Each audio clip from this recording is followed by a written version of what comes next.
Working class beer reviews, looking at Milwaukee's Best Light. I found something I've overlooked. Uh, good working class beer that I don't know why. I guess it's because it's not something I buy on a regular basis, but it's definitely within the wheelhouse of this channel. So I got me a Coors Banquet glass here. I don't have a Miller glass. Milwaukee's Best is a Miller Coors, Molson Coors, Miller Coors brand, whatever the company is now, but Miller bought out the original old company called Gettleman Brewing at some point, and I think in like the early '60s, maybe. Can't remember.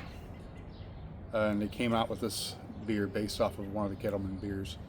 They came out with the original Milwaukee's Best, and then the light came out in the mid '80s, around the time that a lot of people started really getting into light beer, or at least companies. And then in the '90s. Early to mid '90s, they have an ice beer. So those were the three that they had for the longest time. This was a sponsor of the World Poker Tour, like Texas Hold'em and all that stuff. So you see people, celebrities and stuff playing.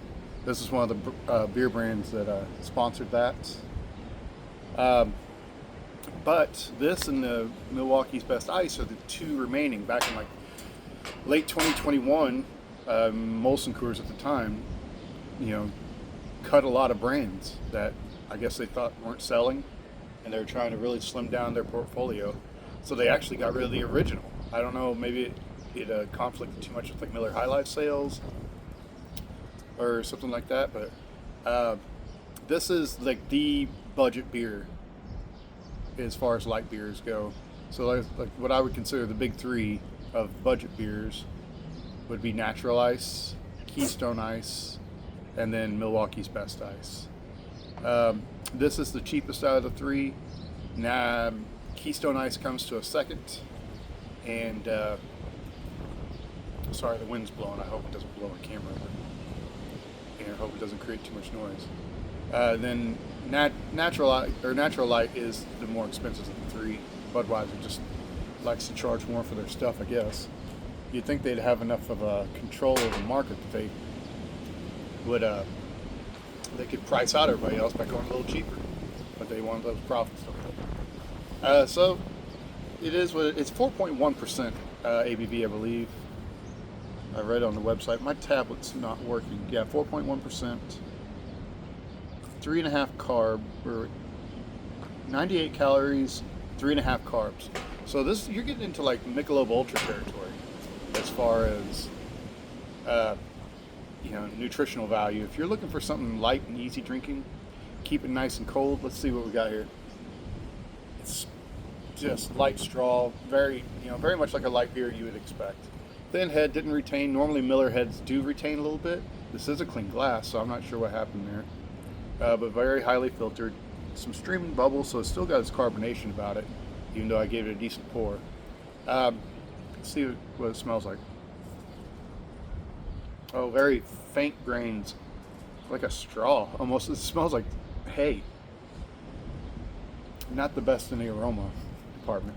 So I think based off of other reviews I've seen other people talk about how Miller used to do like what they call the Cyclops scale for their grading of their sweetness, hoppiness, and things like that. And this one actually got an extra hop cone on the bitterness scale. So maybe it has something to do with the type of hops that they use. I would think they just use whatever the house variety is for Miller, but maybe they use something a little different. Gives it just a touch of bitterness. And it's just grainy though. You don't smell any hoppiness on the aroma.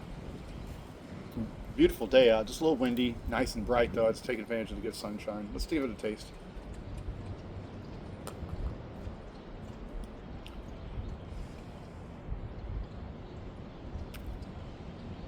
It's good. It's clean. It just mildly grainy. It's not really discernible. Can't tell what. Obviously, Miller uses corn. They used to use corn grits. I'm sure they use extracts and stuff now. That's what Bud Light was, punching on them about back in the, few years back with the whole dilly thing. They were talking about giving them their delivery of corn syrup. And so it's a bit of a back and forth with that. But yeah, it's really good. I mean, for what it is, especially for its price. I bought a 15 pack of this for around nine something, close between $9 and $10. You can get 24 packs. They don't sell, yeah. So it's 15 and 24 packs is all I can really get. No 12 packs, no 6 packs, no bottles. Just these Well, these cans. I've seen the pint cans before, 16-ounce cans, and the 32-ounce quart cans. We get the Milwaukee's Best Ice in the quart cans. I've seen the light in the quart cans, and High Life in the quart cans. Everything else is in 24-ounce cans as far as Miller and Coors is concerned. Same with Budweiser. Well, Budweiser does the 25-ounce cans. So I heard there was a story about that, but it doesn't really pertain to this beer. Maybe next time I do a Budweiser brand. Brewed with pride across the USA. So many, many breweries Miller has. No additives or preservatives. Recyclable aluminum, union made. Union made mainly for like Minnesota and stuff. Maybe all their breweries are union. I don't know. It's very possible. I have no problem with unions as long as they're operated correctly and they're not being, exploiting. It's like the employers aren't exploiting the unions or getting too cozy with the union leaders, or vice versa, where the unions get too greedy and start really putting the screws to the company, thinking that they can just get as much as they can out of them. It goes both ways. If they can strike a balance, I think being a part of a union is a good thing. At least from what I heard growing up as a little kid, there'd be people that had union jobs that they paid really well, got really good benefits and insurance. Whether you were an automotive, maker union or construction union, any of the trades. So there's lots of unions in the trades and brewing and stuff like that. There's Teamsters union. I was part of a union for just about a year when I worked for Guys Snacks, delivering potato chips. That was back in around 2000, 2001, somewhere in there. And then the company went belly up and got bought up, and they didn't use any of the old drivers, so I didn't get to keep that. I enjoyed doing that, except for delivering to Walmart. They've kind of ruined everything to where used to be if you just overstocked everything on a Friday, it would last you to the weekend. But if your shelves go even a little bit thin, they'll start taking shelf space away from you. And I just had a hard time keeping up with keeping the shelves fully stocked. They want you there almost every day, fluffing everything up pretty much. Now I know there's some guys that would hire someone to go and pull back stock from the back and bring it out there and fluff everything up. And I guess if that's necessary now. But I liked it better in the good old days when you didn't have to do that. So I like the regular grocery store chains and the gas stations, convenience stores, stuff like that. I'd even deliver little snack bags on a chip clip rack to like bars and stuff like that back in the day. They always loved to have pretzels and pork rinds and things like that. And Guys is really known for their tasty mix, which is like a snack mix. It's pretty good. Kind of got a Worcestershire sauce type flavor to it. You go really good with a beer like this, that's for sure. If I was just to start watching my calorie intake, which I probably should start doing, it's still not quite as cheap as what I get with my Miller High Life. Until they just take that price away, I'm just going to stick with that. But this is a good second, even though it's a lot thinner. Oh, see the wind. It's just when they're this small and they're this light, it's too easy just to build up momentum and just kind of go through. It's like drinking. It's not like water, but it is kind of like water. It has flavor, and this makes me understand why so many people drink Busch Light. I bet the flavor profile of Busch Light is very similar to this. And I used to drink Natural Light and Keystone Light. I still like to drink Natural Light from time to time. They get 4 packs of pint cans at Dollar General for like $4 something. And if I could find pint cans of this, I'd probably buy it. That's my preferred serving. At least 12 ounces. They don't go very far at all. I was just down in the basement earlier, taking out some old wiring, got the old style Romex. I was taking some of it out and putting new Romex in there, kind of updating the wiring as much as I possibly can.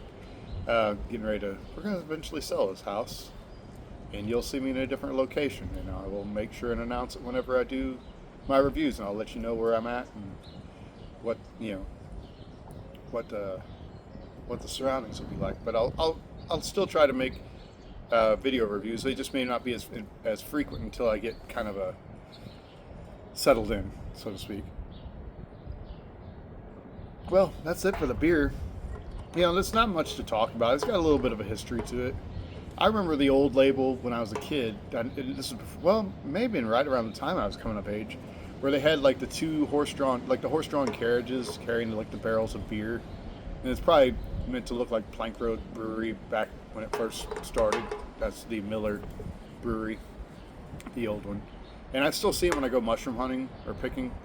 I'll still see some of those old cans and be like, oh wow, I remember that design. I actually kind of wish they could do a throwback to that. It kind of reminds me of the old Levi Strauss patches where it shows the two horses pulling the jeans apart. I don't know, just because of the horses and stuff like that. I kind of wish they'd go back to that. It's kind of cool looking. I like it when they do throwback stuff. This is, to me, is very 2000s looking. Kind of reminds me of, I don't know.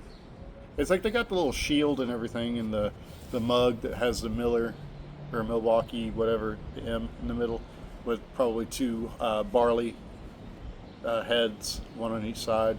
You can see that. Try to get close enough. So, I don't know. It's a neat design, but I kind of wish they would do a throwback. That'd be sweet. And as far as I say old Milwaukee, I used to get them mixed up. Milwaukee's Best Regular. I did do a review of that before it got discontinued. And I would actually buy that once in a while because it was pretty good. Kind of reminds me of old Milwaukee. This is probably a lot more like old Milwaukee Light. Very easy to drink. But anyway, thanks for watching this video. If you guys like this brand, if it's like a cheap go-to for you midweek in between paychecks type of thing, that's kind of what I would equate it to. Let me know in the comments if you have favorable views of this beer. The Beast. Some people call it the Beast. So anyway, thanks for watching this video, and I will see you guys later.